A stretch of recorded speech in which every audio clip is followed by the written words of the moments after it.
வருஷத்துக்கு மேல இவங்க கூட வாழ்க்கை நடத்திட்டு இருக்காரு. ஆனா இவங்க அவரோட ஃபர்ஸ்ட் வைஃப் இல்ல. ஓ, இப்படித்தான் குடும்பம் நடத்திக்கிட்டு இருக்கானா?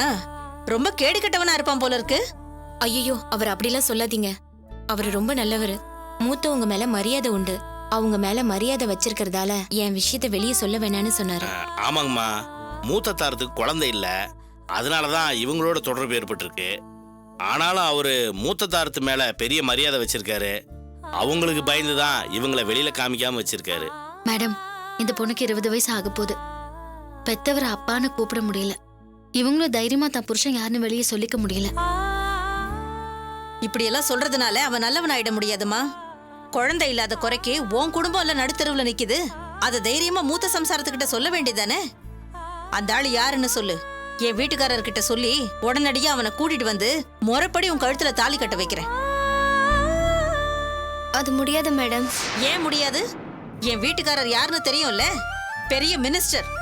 அவர் நினைச்சா முடியாததுன்னு எதுவும் கிடையாது. என்ன தேடி வந்துட்டீங்க, உங்க வாழ்க்கையை நல்ல விதமா மீட்டு தர வேண்டியது என் பொறுப்பு. என் வீட்டுக்காரரு இந்த விஷயத்தை நல்லபடியா முடிச்சு கொடுப்பாரு. இல்ல மேடம், அவரால் முடியாது. ஏன் முடியாது?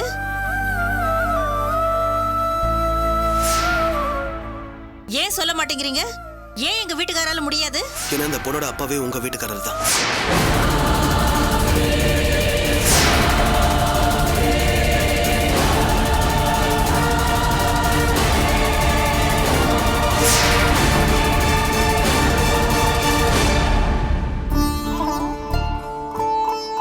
மேடம், குழந்தை இல்லைங்கிற ஒரு காரணத்துக்காக 20 வருஷமா இவங்க கூட வாழ்ந்தோம். முறைப்படி தாலி கட்டாம வாழறது நம்ம மினிஸ்டர் தான் மேடம்.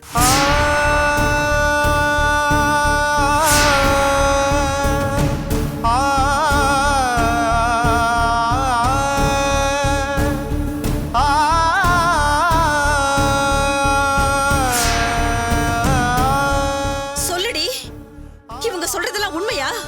ஏன் வீட்டுக்காரரா இப்படி பண்ணாரு? சொல்லுடி, சொல்லு. பணத்துக்காக இப்படி போய் சொல்றியா? உண்மையை சொல்லு. எனக்கே துரோகம் பண்ணிட்டு இப்ப என்கிட்டயே வந்து நியாயம் கேக்குறியா? எவ்வளவு நெஞ்சு அழுத்தண்டி உனக்கு? 2 பேரும் சேர்ந்து 20 வருஷமா என்னை ஏமாத்திக்கிட்டு இருந்திருக்கீங்க. உன்னை விட மாட்டேன்டி, உன்னை கொல்லாம விட மாட்டேன். சொல்லுடி, எனக்கே துரோகம் பண்ணிட்டல, உன்னை கொல்லாம விட மாட்டேன்டி. மேடம், எங்க அம்மா வடிக்காதீங்க மேடம். ஏமாத்தினது அப்பா, வெளியே சொல்லாம இருந்தது அப்பா தான். எங்க அம்மா மேல எந்த என்ன மேடம் நீங்க? இது உங்களுக்கு அநியாயமா தெரியல? துரோகம் செஞ்சது யாருன்னு தெரியாத வரைக்கும் நீங்க ரொம்ப நியாயமா பேசுனீங்க. இப்ப உங்க வீட்டுக்காரர் தான் துரோகம் பண்ணன்னு தெரிஞ்ச உடனே எதுக்கு மேடம் உங்களுக்கு எவ்வளவு கோவம் வருது? அதுவும் இவங்க மேல எதுக்கு கோவம் வருது? மேடம், இவங்களை அடிக்கிறது கூட தப்பு இல்ல மேடம், நியாயம் ஒத்துக்கலாம். ஆனா அது பாவம், அந்த பொண்ணு என்ன பண்ணுச்சு? அவளை எதுக்கு தள்ளி விடுறீங்க? ஏன் மேடம், தனக்குன்னு வந்தோடனே உங்க நீதி நேர்மையெல்லாம் யூ டர்ன் போட்டுட்டு போகுது. அப்ப ஊருக்கு ஒரு நியாயம், உங்களுக்கு ஒரு நியாயம். சொல்லுங்க, அப்படித்தானே? மேடம், கொஞ்சம் நிதானமா யோசிச்சு பாருங்க. தப்பு யார் பேர்லன்னு உங்களுக்கே தெரியும். நம்புனே, நான் ஒருத்திதான் அவருக்கு பொண்டாட்டின்னு நம்புனே. ஆனா அவரு எனக்கும் துரோகம் பண்ணிருக்காரு, இவளுக்கும் துரோகம் பண்ணிருக்காரு. அந்த மனுஷன் விலகுவாரா? விடவே மாட்டேன். இன்னைக்கு அந்த ஆளு ரோடு இழுத்து சந்தி சிரிக்க வைக்கிறனா இல்லையான்னு பாருங்க. மேடம் ப்ளீஸ் மேடம், இறக்கப்படுறீங்க இல்லைன்னா ஆவேசப்படுறீங்க. நார்மலா கொஞ்சம் யோசிச்சு பாருங்களேன். இதுக்கு பின்னாடி நீங்களும் தானே காரணமா இருந்திருக்கீங்க. என்ன நீ என்னையே தப்பு சொல்ற? மேடம், ஆமா மேடம், உங்க மூலமா குழந்தை இல்லைன்னு ஆனதுக்கு அப்புறம் நீங்க ஒரு குழந்தைய தத்தெடுத்து வளர்த்துருக்கலாம்ல. குழந்தைக்காக தானே இவங்களை தேடி போயிருக்காரு.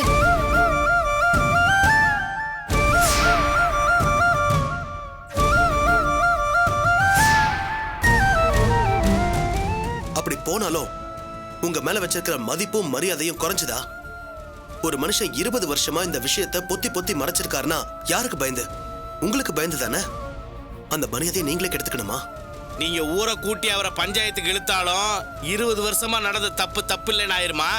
கடைசியில எல்லாரும் அசிங்கப்பட்டு நிக்கிறதா மிச்சமா இருக்கும். படட்டுமே, யாருக்கு வேணும் இந்த வாழ்க்கை? இனிமே அந்த ஆளு இவ கூடயே வாழ்ந்துக்கிட்டோம். நான் எங்கேயாவது போய் செத்து போறேன். மேடம், அப்படி பார்த்தாலும் அசிங்கம் உங்களுக்கு தான். என்ன எல்லாத்துக்கும் என்னையே குத்த சொல்றீங்க? ஆமா மேடம், அவங்க வாழட்டும்னு சொல்லி நீங்க செத்துட்டாலும் ஊர் என்ன பேசும்? மூத்த பொண்டாட்டிக்கு என்ன குறையோ, அவ என்ன பாடுபடுத்தி வச்சாலும்னு உங்களை தானே தப்பா பேசும்.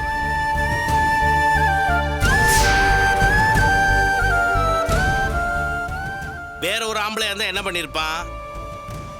ஆமா, இவளு என் பொண்டாட்டி தானே, வீட்டுக்குள்ள கொண்டு வந்து வச்சிருக்க மாட்டான்.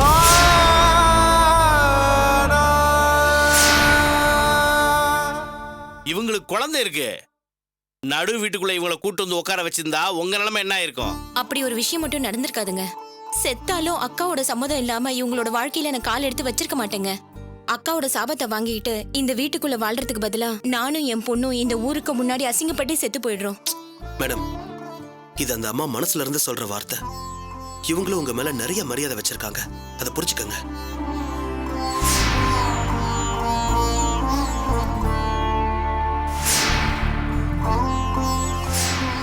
உங்க மேல இருக்கிற மரியாதையால இந்த விஷயத்தை ஒளிச்சு வச்சு உங்க வீட்டுக்காரர் படுற பாடு உங்களுக்கு தெரியுமா? அவருக்கு என்னங்க பாடு? இந்த விஷயம்தான் உங்க காதுக்கு வந்துடக்கூடாதுன்னு பயம். இப்ப கூட காயத்ரிங்கிற ஒரு பொம்பளை இந்த அம்மா கூட இருக்கிற வீடியோவை வச்சுக்கிட்டு உங்க புருஷனை ஆட்டி படைச்சுக்கிட்டு இருக்கா. பெரிய மினிஸ்டர்னு சொன்னீங்க, அந்த காயத்ரி முன்னாடி உக்கி போட்டு உட்கார்ந்துருக்காரு. கேவலத்துக்கு பயந்து அவ சொல்ற எல்லா வேலையும் செஞ்சிட்டு இருக்காரு. உங்களுக்கு இந்த விஷயம் தெரியலங்கிற ஒரே காரணத்துக்காக ஒரு பொம்பளை உங்க புருஷனை ஆட்டாட்டு ஆட்டி வச்சிட்டு இருக்கா. அதை தெரிஞ்சுக்குங்க. அவ என்கிட்ட காட்டுங்க, அவளை உண்டு இல்லைன்னு பண்ணிடுறேன். எப்பேற்பட்டவர் என் புருஷன், அவரையே ஆட்டி படைக்கிறாளா? இல்ல மேடம், நீங்க அந்த காயத்ரி அடக்கி வச்சா அடுத்து இன்னொருத்தி வருவா. அவளை அடிக்கிறதோ உதைக்கிறதோ தீர்வு இல்ல. இவங்களை நீங்க ஏத்துக்க போறீங்களா இல்ல மறுக்க போறீங்களாங்கிறது தான் தீர்வு. மேடம், கொஞ்சம் நல்லா யோசிச்சு பாருங்க. அவர் தப்பு பண்ண காரணமா இருந்தது குழந்தை பாக்கியம். உங்களுக்கு குழந்தை இல்ல. யாரோ ஒரு குழந்தைய தத்தெடுக்கிறதுக்கு உங்க புருஷனுக்கு பிறந்த இந்த பொண்ணை மகளை ஏத்துக்கிட்டா என்ன?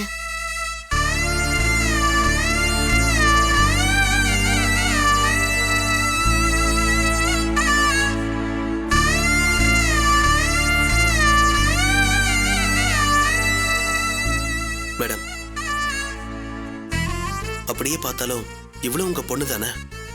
இந்த வயசுல உங்களுக்கு என்ன பிரச்சனை வரப்போகுது?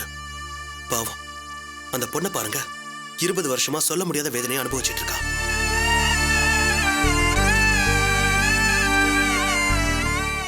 அவ கேக்குறதெல்லாம் என்ன? ஒரே ஒரு விஷயம்தான், பெத்த அப்பாவை அப்பான்னு கூப்பிடுற உரிமை. அதை கொடுத்தா என்ன மேடம் தப்பு?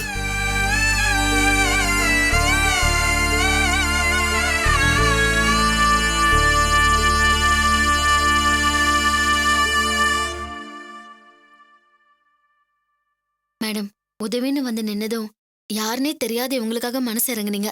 இப்ப யாருன்னு தெரிஞ்ச உடனே மனச மாத்திக்கிறீங்களே, இது நியாயமா சொல்லுங்க?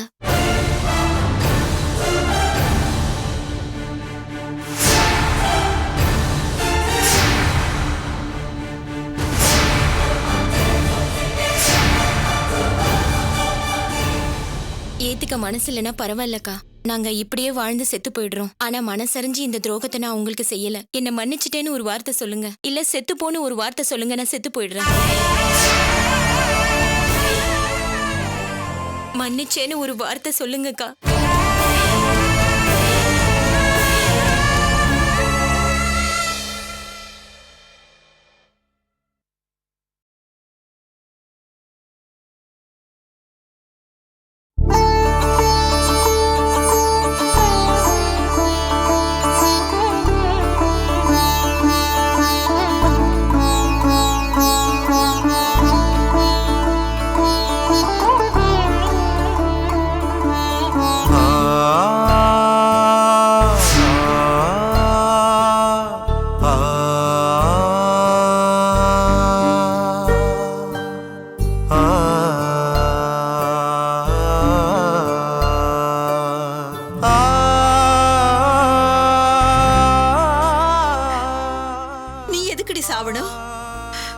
புருஷனை சேர்த்து வைன்னு கேட்டுத்தானே இங்க வந்த.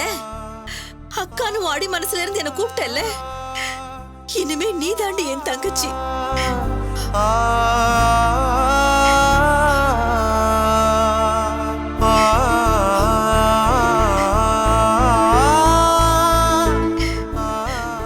குழந்தை இல்லைங்கிற ஏக்கம் அவருக்கு இருக்குதுன்னு எனக்கு தெரியும்.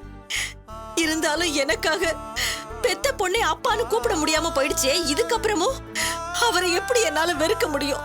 இல்ல ஒன்னதான் வெறுக்க முடியுமா? நீ கவலைய விடு அக்கா, நான் இருக்கிறேன். இந்த விஷயத்துக்கு ஒரு முடிவு கட்டுறேன்.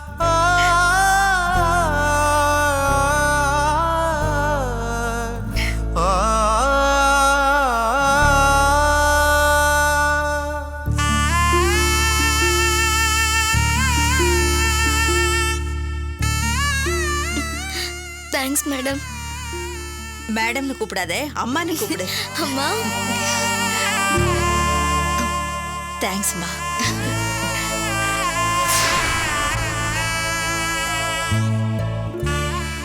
சார் உங்க ஃபர்ஸ்ட் ஒய்ஃப் ரொம்ப நல்லவங்க சார். உங்க மேல கண்மூடித்தனமான அன்பை வச்சிருக்காங்க. அதனால தான் உங்களையும் உங்க செகண்ட் ஒய்ஃபையும் ஈஸியா மன்னிச்சிட்டாங்க. அவ அப்படியே செஞ்சா? ஆமா சார், நீங்க எந்த குற்ற உணர்ச்சியும் இல்லாம இருக்கலாம். யாருக்கும் பயப்பட வேண்டாம். இவ்வளவு நாளா உங்களை காயத்ரி இதை வச்சுதானே மிரட்டினா, அதனால தானே நீங்க பயந்தீங்க. இனி அவளுக்கு நீங்க பயப்பட வேண்டிய அவசியமே இல்ல.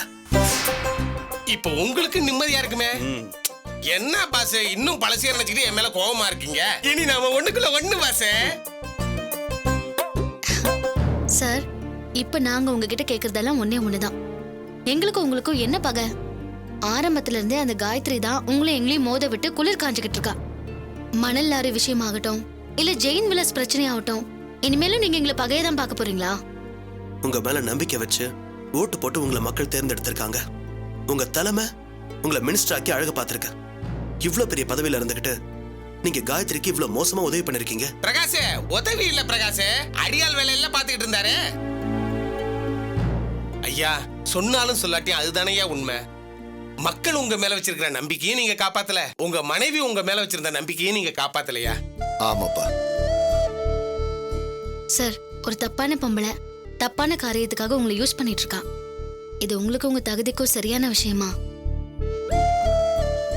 போன முறை பிரகாஷ் வந்து சொன்னப்பவே இதை உங்ககிட்ட சொன்னேனே, அப்ப நீங்க காதலியே போட்டுக்கல.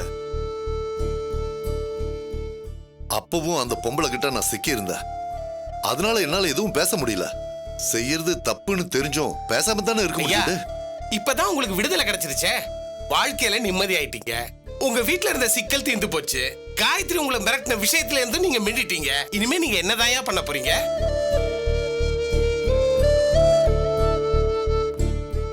இதுக்கு மேலே நீங்க காயத்ரி பக்கம் தான் நிப்பீங்கன்னா எனக்கு என்ன சொல்றதுனே தெரியல.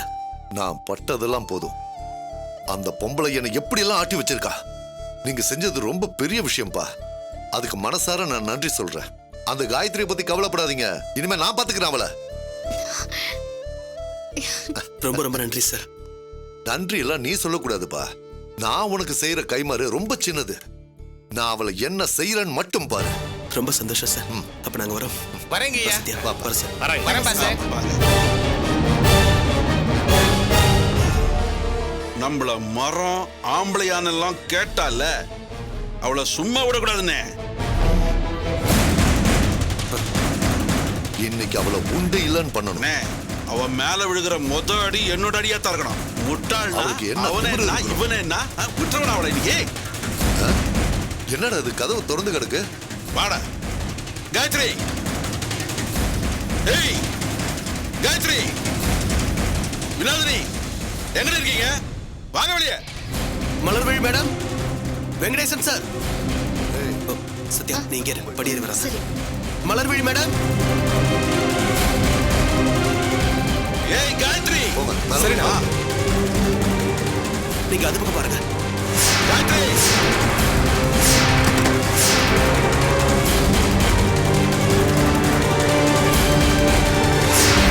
நல்லா பாத்தீங்களாடா? இருக்காங்க காணோட காணமே எங்க எஸ்கேப் பண்ணா? என்னாச்சுங்க? அண்ணே அவளை எங்கேயுமே காணனே. காரை இங்க விட்டுட்டு எப்படி போயிருப்பா? எல்லா ரூம்லயும் தேடிட்டீங்களா? நல்லா தேட்டோம்னே. இங்க எங்கேயாவது அண்டர் கிரவுண்ட்ல ரூம் இருக்கா? அங்க எங்கேயா ஒளிச்சிட்டாளா? அப்படி எதுவும் இல்லைங்க. ஏங்க அப்படின்னா நம்ம வருவோம் தெரிஞ்ச எஸ்கேப் ஆயிருப்பாளா? மிஸ் பண்ணிட்டோம்னே. பாத்தீங்களா, நியூஸ படிச்சு பார்த்துட்டு எஸ்கேப் ஆயிருக்கா. இதை வச்சு இதுக்கு மேல உங்களை மிரட்ட முடியாதுன்னு தெரிஞ்சுக்கிட்டு ஓடி போயிருக்கா. ஏங்க கார் வீட்ல இருக்கு, அவ எப்படி எஸ்கேப் ஆயிருப்பா? என்னன்னு தெரியல. எதுக்கும் வெளியே போய் ஒரு தடவை செக் பண்ணி பார்ப்போம். வாங்க. வாங்க.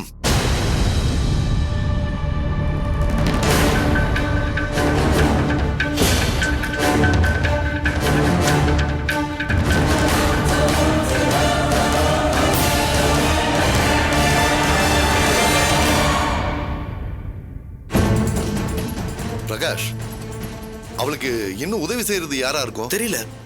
எனக்கு தெரிஞ்சு இன்னைக்கு நிலைமையில உங்களை விட்டா வேற யாரும் அவளுக்கு உதவி பண்ண முடியாது. ஏங்க பென்னி நம்ம கூட இருக்கான். கந்தசாமி இப்ப ஆளே இல்ல. அவன் பொண்டாட்டி கண்டிப்பா ஹெல்ப் பண்ணிருக்க முடியாது. வேற யாரா இருக்கும்? அடிக்கடி சொல்ற மாதிரி நம்பியோட ஆவி வந்து உதவி பண்ணிருந்தா தான் உண்டு. நம்பி ஆவியா வந்தா கூட அவளுக்கு உதவி பண்ணுவான்னு நினைக்கிறியா? நிச்சயம் கிடையாது. அவளை கொன்னு ரத்தம் பார்த்துட்டு தான் மறுவேளை பார்ப்பான்.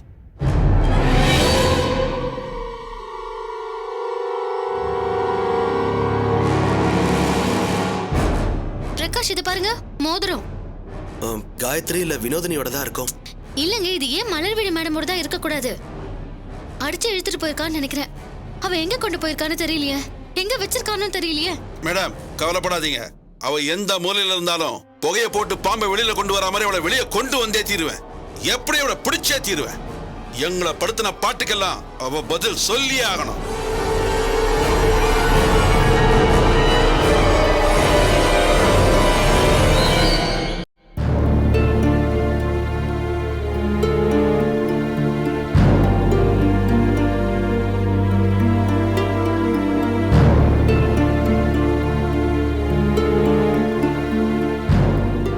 ஒவ்வொரு நிமிஷமும் மலருக்கு என்னாச்சோ ஏதாச்சோன்னு பதட்டமா இருக்கு. என்னத்த நான் தான் சொல்றேன்ல, நிச்சயம் பிரகாஷ் அவங்கள மீட்டுட்டு வந்துருவாரு. நீங்க எவ்வளவு பதட்டப்படாதீங்க. நேரம் ஆச்சு அவங்ககிட்ட இருந்து ஒன்னும் போனே காணுமே. எனக்கும் கம்பெனி டெலிகேட்ஸை கூப்பிடுறதுக்கு ஏர்போர்ட்டுக்கு போனோம். அதுக்கு கார் வேணும். நீ போயிட்டு கார் அனுப்பி வேணான்னு சொன்னேன். ஆனா அவன் இன்னும் அனுப்பி வைக்கல. ஏண்டா நீ ஒரு கால் டாக்ஸி ஏற்பாடு பண்ணி அவரை கூட்டின்னு வர வேண்டியதானே? அதெல்லாம் மரியாதையா இருக்காதுப்பா. நான் போய் பர்சனலா அவங்கள ரிசீவ் பண்ணி கூட்டு வந்து ஹோட்டல்ல தங்க வைக்கணும்னு எங்க எம்டி சொல்லிருக்காருப்பா. ஃப்ளைட் வேற வர நேரமாச்சு. இவன் இன்னும் கார் அனுப்பலையே. அவனுக்கு ஒரு ஃபோன் பண்ணி பாடுறேன்.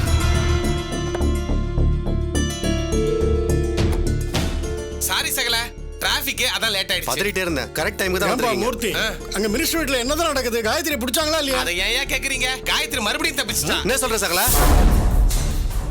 ஆமா சகல, எல்லாரும் நம்பி வீட்டுக்கு போயிருக்காங்க. போய் பார்த்தா அவங்க இருந்து எஸ்கேப் ஆயிட்டாலாம். அமைச்சரோட சம்சாரம் சமாதானமான விஷயத்த அவ பேப்பர்ல படிச்சிருப்பா போல இருக்குது. அதான் அவ எஸ்கேப் ஆயிட்டா. அப்ப மலர் அவன் புருஷனும் போற மூதேவி சும்மா போலையா, காரை வீட்டுல தான் விட்டு போயிருக்கிறா.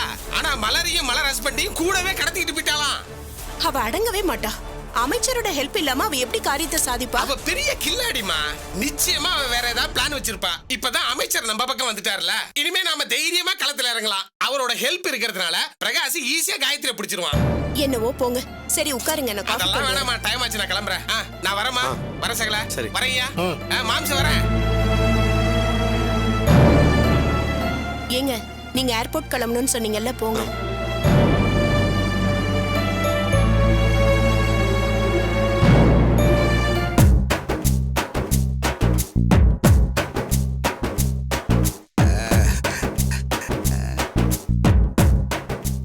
டிக்கிய திறந்தாங்களா இல்லையான்னு தெரியலையே. ஒருவேளை திறந்து பத்திரத்தை எடுத்துருப்பானுங்களோ. இன்னைக்கு விடவே கூடாது. அவனுங்களை நச்சரிச்சாவது பேக் எடுத்தாகணும். 1 கோடி ரூபாய் டீலு. அது முடிஞ்சா லைஃப்ல மொத்தமா செட்டில் ஆயிரலாம். வா கணேஷா. என்ன கணேஷா, அவசரமா நான் வெளில கிளம்புறேன். எங்கேயா டிராப் பண்ணுமோண்ணே? அதெல்லாம் தேவையில்லை. எனக்கு என்னோட பேக் வேணும். அதுக்காக தான் வந்தேன். இருக்கிற டென்ஷன்ல இது வேறயா? உன்னோட பேக் எங்கேயும் போல, டிக்கிக்குள்ளேயே தான் இருக்கு. போதுமா? அப்புறமா நான் மெக்கானிக் கிட்ட போய் டிக்கியை திறந்து எடுத்துறேன். ஒரு சின்ன பேக்குக்காக என்ன இப்படியே அலைவிடுவீங்க? இது நல்ல கதையா இருக்கு. எனக்கு அதெல்லாம் தெரியாது. இப்பவே மெக்கானிக் ஷெட்டுக்கு போகணும், பேக் எடுத்து தரணும் சொல்லிட்டேன். என்ன கணேஷா அது, விளையாடுறியா? உன்னோட பிசாத்து பேக் எடுக்கிறதுக்காக என்னோட வேலையெல்லாம் விட்டு நான் அலையணும்னு சொல்றியா? பிசாத்து பேக் தானே, அப்புறம் ஏன் எடுத்து தர மாட்டேங்கிறீங்க? அதுல நீங்க நினைக்கிற மாதிரி வெறும் துணி மட்டும் கிடையாது. உள்ள விஜயோட நகையெல்லாம் இருக்கு. எனக்கு உடனே வேணும்னு கேக்குறா. எனக்கு இப்பவே எடுத்து கொடுங்க. ஏன்பா சொல்லிட்டே இருக்கேன், கேட்கவே மாட்டேங்கிற. திரும்ப திரும்ப அதையே பேசிட்டு இருக்க. அவசரமா நான் ஏர்போர்ட்டுக்கு போனோம். ஈவினிங் வா, நான் எடுத்துறேன். இது பாரு, ஈவினிங் வரைக்கெல்லாம் முடியாது. எனக்கு 1008 வேலை இருக்கு. பேக் இப்பவே வேணும். எடுத்துற முடியாது. போ. ஆளு மூஞ்சியம் பாரு, பேச இது வந்துட்டேன். பாரு குமாரு, உனக்கு உன் வேலை முக்கியம்னா எனக்கு என் பேக் முக்கியம். அதுல இருக்கிற நகையும் முக்கியம். எனக்கு இப்பவே வேணும், எடுத்து கொடு. அதான் அப்புறம் எடுத்துறேன்னு சொல்றேன்ல. ஒழுங்கா போயிடு. ஓவரா பேசினா பல்ல உடைச்சிருவேன். ஏன்பா, எனக்கு உரிமைப்பட்டது கேக்குறேன். இதுல ஓவரா பேசுறேன்னு சொன்னா என்ன அர்த்தம்? என் பேக் எடுத்து கொடு முதல்ல. முடியாது, போடா. அப்ப நானும் கூட வர்றேன். எப்ப எடுத்து கொடுக்க முடியுமா அப்ப எடுத்து கொடு. ஏய், என்னடா என்னடா நீ? ஏய், என்ன நினைச்சிட்டு நீ மனசுல? ஏய் குமாரு, மேல கை வச்சா அவ்வளவுதான் என்னடா சொல்லிட்டேன். பண்ணுவ? இதுக்கு மேல பேசினே உன்னை கொண்டு போட்டுருவேன். எப்ப முடியுமோ அப்பதான் எடுத்துட முடியும். போடா. டேய், என்னடா அவனை போட்டு அடிச்சிட்டு இருக்க? நீங்க சும்மா இருங்கப்பா. இவனுக்குலாம் இப்படி சொன்னாதான் புத்தி வரும். போடா, இங்க நிக்காத, போ. ஏய், அவன் பை உள்ள மாட்டிக்கிச்சுன்னு பதட்டப்படுறான்.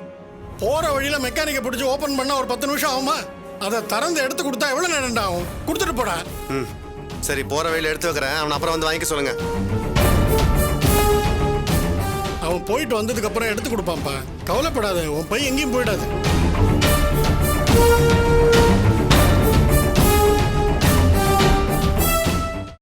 நீங்க எல்லாரும் கீழே இருக்கிற சப்ஸ்கிரைப் பட்டனை மறக்காம பிரஸ் பண்ணுங்க. நம்ம அப்லோட் செய்யலாம் நீங்க ஃபர்ஸ்டா பார்க்கணும்னா நோட்டிபிகேஷன் பெல் சிம்பலை மறக்காம பிரஸ் பண்ணுங்க. பார்க்கலாம் நானா அந்த காயத்ரியான